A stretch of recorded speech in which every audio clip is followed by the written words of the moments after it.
एक बार एक महात्मा पठानकोट आए।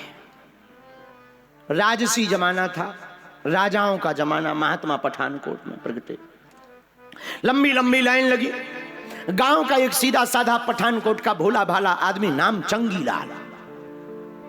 चंगीलाल गया, दूर से देखा, जय हो महाराज, जय हो महाराज, कल्याण करो, हे महाराज हमें दीक्षा दे दो, दीक्षा दे दो, राजा के गुरु दीक्षा दे दो, दीक्षा, शरणागति दे दो, मंत्र दे दो, नाम मंत्र दे दो, नाम मंत्र दे दो, नाम मंत्र। महात्मा बोले फिर देंगे, दोबारा आएंगे फिर देंगे, अभी तुम भजन करो, सुधरो। वो तो पीछे ही पड़ गया, महाराज दीक्षा दे दो, फिर देंगे, कह दिया फिर देंगे। नहीं महाराज, महाराज इसी बार दे दो, दोबारा हम जिंदा रहे ना रहे, बूढ़ा शरीर है, नहीं नहीं फिर देंगे। सीधा साधा आदमी, भोला भाला आदमी, 50-55 साल का। खैर पठानकोट का आदमी होते ही खतरनाक। पुराना जमाना, राजसी जमाना। महात्मा यहीं जंगल में रहते, पठानकोट के बाहर जंगल में रहते थे, झोपड़ी बना करके। महात्मा ने सुबह सुबह नहाने के लिए लोटा लिया, झाड़ी जंगल जाने के लिए। खबर आई तो खबर करने गए। गांव में खबर आई कहते हैं, समझ जाओ, डॉट डॉट डॉट। तो महात्मा लोटा लेकर के खबर आई, खबर करने गए। वो चंगीलाल पीछे पड़ गया, महाराज दीक्षा दे दो। रात भर बैठा रहा, सुबह से फिर पीछे पड़, महाराज दीक्षा दे दो, दीक्षा। महात्मा बोले यार बड़े पागल, सुबह सुबह पीछे लग गए, ना नहाया ना धोया, अभी हमें खबर आई है, हम खबर करने जा रहे, तुम कह रहे दीक्षा दे दो, बाद में ले लेना। नहीं महाराज दीक्षा दे दो, पीछे पीछे। अब उसके चक्कर में महात्मा जी 3 किलोमीटर चले गए। अब महात्मा जी सोचे ये पीछे जाए तो हम नित्य नेम करें, और चेला सोचे कि पहले ये दीक्षा दें फिर हम पीछा छोड़ें। अब महात्मा का दिमाग खराब। अब महात्मा ने अंत एक बार वो बोला, महाराज दीक्षा नहीं देनी, मंत्र दे दो। महात्मा का दिमाग खराब। महात्मा ने बढ़िया लोटा दिखा के बोले, मारी हो लोटा सो खपाड़ फूट जाइए। चेला बोला जय हो। चेला को लगा यही मंत्र है। वापस आया, माला निकाली। पत्नी बोली क्या बात है, इतनी जल्दी नहा लिया? अरे बोले चुप रहे, हमें दीक्षा मिल गई, अब लगो माला जपने। मारी हो लोटा सो खपड़िया फूट जाइए, मारी हो लोटा सो कपड़िया फूट जाइए, मारी हो लोटा सो कपड़िया फूट जाइए, मारी हो लोटा सो कपड़िया फूट जाइए, मार हो लोटा सो कपड़िया फूट जाइए। लगो जप करने। 10 साल अखंड जप किया, नाम सिद्ध हो गया। और बढ़िया नाम जप करता रहा। 60-65 साल का हुआ।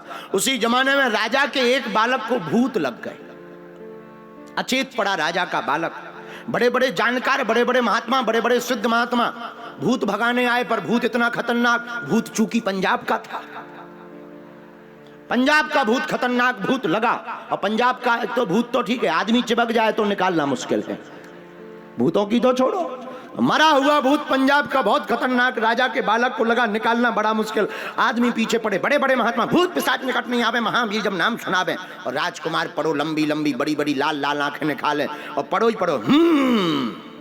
महात्मा डर जाए, ये बहुत खतरनाक है, साक्षात जिंद दिख रहा हो। इसको पता लगा कि राजा के बेटा को भूत लग गए। इसे ध्यान आया कि हमारे गुरुजी ने कहा था कि जिसने मंत्र दीक्षा ले ली, और मंत्र अगर वो बोल दे तो कुछ भी असंभव नहीं। इसने सोचा चलो गुरुजी का मंत्र हमने भी बहुत जाप किया, 10 साल जाप किया, ट्राई कर लेते हैं। ये गया राजा के दरबार में, चिल्ला करके बोला कि हम राजा के बेटे को ठीक कर देंगे, हमारे पास पावरफुल मंत्र है। बड़े बड़े साधक बोले अपनी शकल देखो, हमारी लंबी दाढ़ी सफेद हो गई, बड़ी बड़ी सिद्धियां हैं, बड़े बड़े देवता हैं, वो ठीक नहीं कर पाए।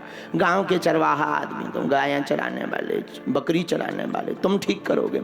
इसने कहा हमारे पास गुरुजी का पावरफुल मंत्र, ठीक है लगाओ। ये कान में गया, और कान में बोला क्या है, वही मंत्र। राजकुमार के कान में जाकर के बोला, मारी हो लोटा सो खपड़िया फूट जाइए।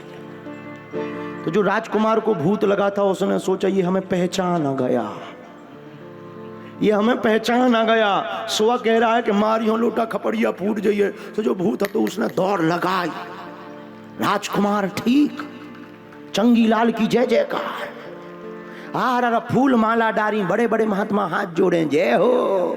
चंगीलाल बोला खुश रहो, आशीर्वाद बटन लगो। लंबी लाइन लगने लगी। अब तो पूरे राज में हाहाकार हो गया, भाई बड़ा खतरनाक महात्मा है, बड़े बड़े ठीक नहीं कर पाए, साधारण से आदमी ने क्या सिद्धि क्या चमत्कार, जय जयकार होने लगी। तो इसके गुरुजी को खबर लगी कि हमारे जो चेला राजा हैं उसके राज्य में एक बहुत सिद्ध महात्मा भाई चंगीलाल जी। तो इसके गुरुजी ने सोचा हम भी दर्शन करें। पहचानते तो वे थे नहीं, 10 साल हो गए थे। गुरुजी आए, लंबी लाइन में गुरुजी लेन में खड़े। चंगीलाल ने देखा गुरुजी, तुरंत गद्दी से उतर के गुरुदेव। गुरुजी बोले तुम कब से हमारे चेला? अरे बोले याद करो 10 साल पहले। गुरुजी का दिमाग खराब, बोले हमें यार याद नहीं आ रहा है, बाकी चेला तो याद है, तुम याद नहीं आ रहे, हमने तुम्हें कभी दीक्षा दी। बोले नहीं नहीं याद करो, जंगल। गुरुजी बोले यार भैया हमें जंगल भी याद नहीं आ रहा कि हमने जंगल में दीक्षा कब दी। अरे बोले भीड़ ना याद करो, अकेला। गुरुजी बोले यार हमें फिर भी याद नहीं आ रही, कब की बात है, कैसी बात है? अरे बोले याद करो, सुबह का टाइम। गुरुजी बोले हमें वो भी याद नहीं आ रहा है कि यार हमने सुबह की टाइम तो दीक्षा दी नहीं, बिना 9-10 के पहले हम फ्री नहीं होते हैं। अरे बोले तो फिर खबर आई, जब आपको खबर आई थी वो ध्यान करो। गुरुजी का दिमाग खराब, अब वे बार बार सोचे कि चेला तो बहुत बड़ा मिल गया, लेकिन दीक्षा कब दी? गुरुजी एक कोने में लगा, एक बात बता, मंत्र कौन सा दिया? मंत्र बोलो। है आपने कहा था ना, मार यहां लोटा सो खपड़िया फूट जाएगी। गुरुजी का दिमाग खराब हो गया। गुरुजी बोले जय हो। फिर गुरुजी को ध्यान आ गई, तुम वही तो नहीं हो जो पीछे लगे रहे 3 किलोमीटर तक? हैं, सही पहचान गए, हम वही हैं। तब गुरुजी ने भाई एक बात मान ली कि बताओ, गुरु के वचनों को इसने मानकर उसको मंत्र बना दिया। मेरे पागलों, जो अपने माँ और गुरुदेव के वचनों को मानकर ऐसे चलता है, वो दुनिया का सर्वशक्तिमान इंसान बन सकता है।